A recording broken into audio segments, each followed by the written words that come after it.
You're crying over that bitch who left you. You're not using it to be the best version of yourself. You're not using it to get as rich and powerful as possible. You're not using it to change the world. You're not using it to protect those you love. You're not using it for anything. And you expect God to make you lucky? Well, what's your best advice to a guy that's been like rejected or cheated on by a girl? Well, he probably deserved it because we're men. You have to take accountability for all these things.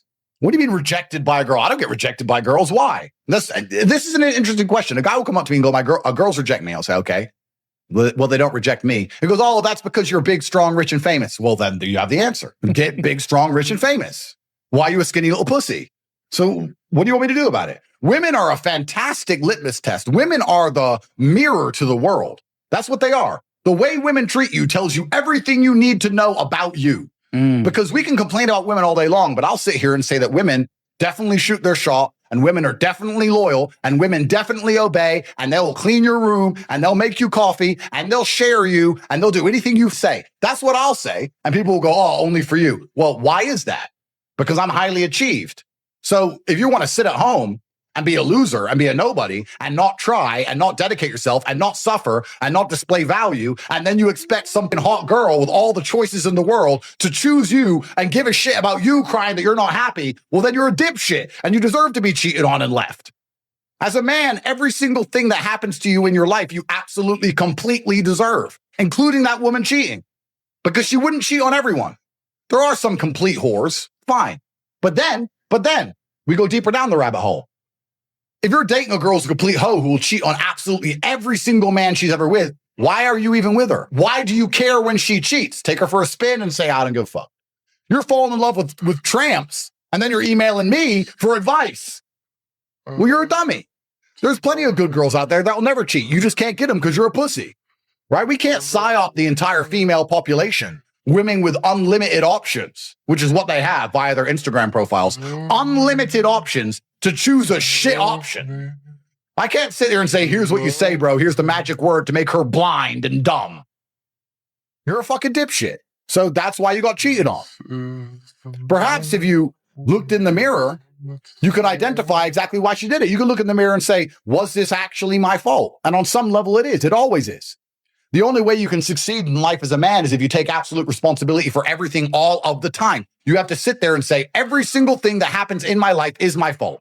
Even if it feels like it's not. Even if she cheats on you, every man goes, she's a hoe, she cheated, her friends made her do it, she went out, she drunk, da-da-da. Well, why is she hanging out with those friends? Why didn't you stop it?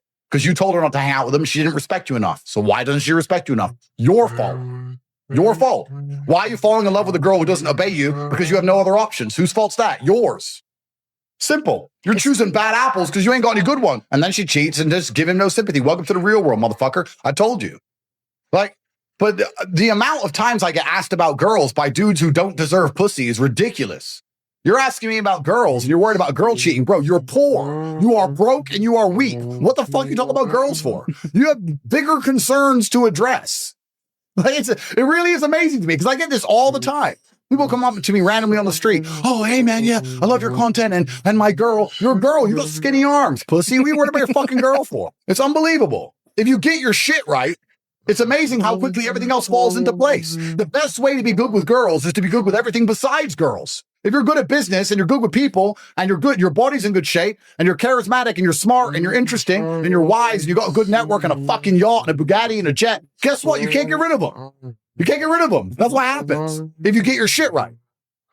But of course, if you're going to sit there and only focus on the girls with none of the other stuff, DMing them all day, what do I DM a girl to make her reply? You got 42 followers.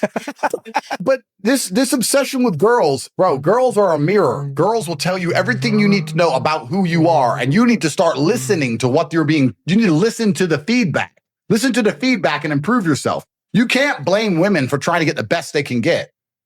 And the sexual marketplace is drastically changed now. It's completely globalized. It's completely online. There's no such thing as finding a hot, little, beautiful girl from a small town. She's got 2 million followers. So it's all online. It's endless competition with men all around the world. From the age of 18, they're being offered to fly out to Sydney, Dubai, Singapore, Tokyo. This is the game now. So you have two choices. You can either cry your eyes out about it or live in some delusion where you think I'm going to give you advice that's going to stop you from being a pussy. Or you can compete And if you want to compete, then you need to be ultra self-accountable. When you compete in anything, how do you do it? Self-accountability. Doesn't matter what it is. You can be a basketball player, you can be a chess player. After the game, you analyze the game. What did I do right? What did I do wrong? You should be doing that in your life with everything. Like after every date? Well, after every date, but after everything all of the time. When's the last time you looked yourself in the mirror and said, okay, is this the man? Am I the best version of myself? Could I do better? The answer is always yes, I could do better. Of course I could. But I'm honest with myself about it. But how close am I to optimum? Right? What about me would even be attractive to a girl? Or if a girl's acting a certain way or she ain't listening to you, why isn't she listening to me?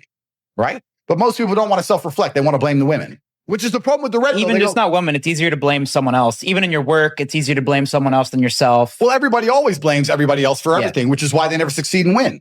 I blame myself. I blame myself for everything. I blame myself for absolutely everything. I blame myself for getting wet in the rain because I didn't bring an umbrella. I don't cry at the clouds. So you have women with all these choices on their plate, and you have the men who basically are so busy doing other fantastic things, they don't want the women who are getting them. That's what's so interesting. The men who are getting the women that everybody's chasing are the men like me who don't really even want them.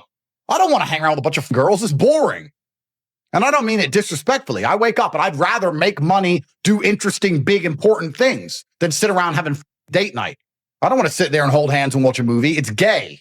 I don't want to hang out with girls. The point I'm making is, as a man, obviously you have romantic interests with a female. Obviously you want progeny and children. Obviously we all feel love.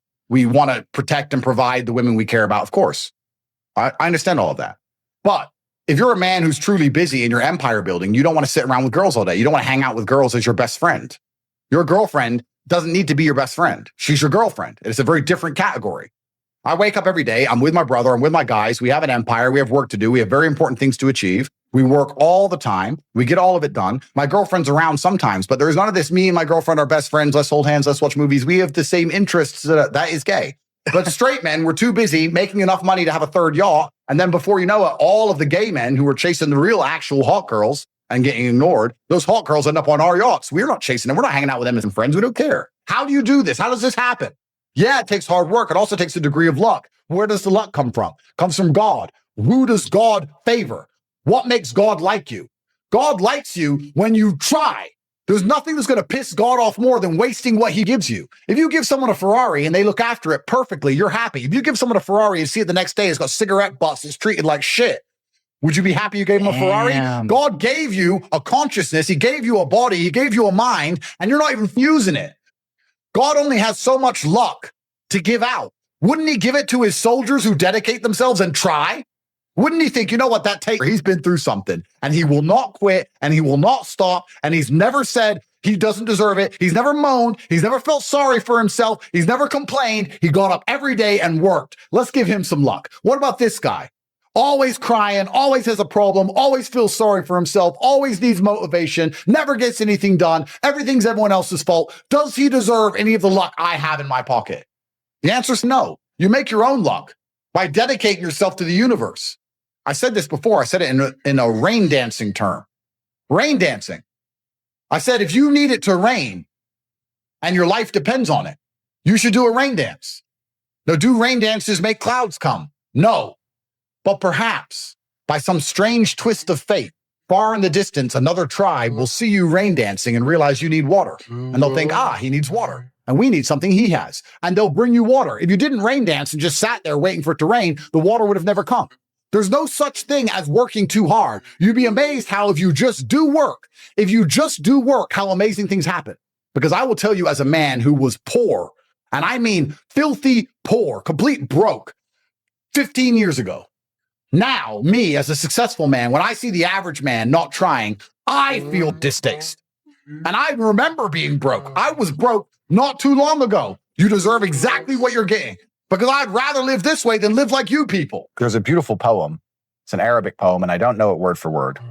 And I can't even quote who made it. I think it was a warlord or a king, but he said, stress is mine, happiness is yours. Pain is mine, joy is yours. But you are mine. And that's the masculine essence in the first place. That's the reason. I mean, look at Christmas Day. Dad gets the worst presents. He gives the present. That's what men are supposed to do. And that's why we work all year long. And you say, I suffer, and you get the good side of my suffering, but you're mine.